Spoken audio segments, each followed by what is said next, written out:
zápas divákov. Oni hrali taký ten specifický hokej a severoamerický jednoducho. Tam škoda toho tretieho gólu, na začiatku tej tretej tretiny, 2-2.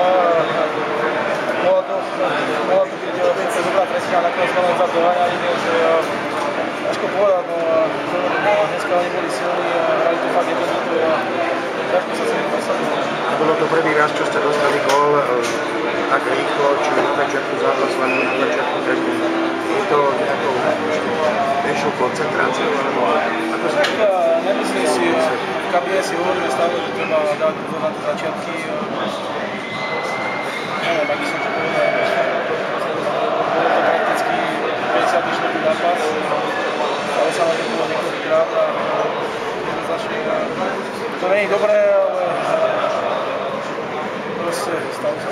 Čakáva už váš na pohár nádeje, máte ešte motiváciu, že diváci už dnes hovorí to hlavnou motiváciu. Chceme odpracovať každý zápas na polo, hodnovať a...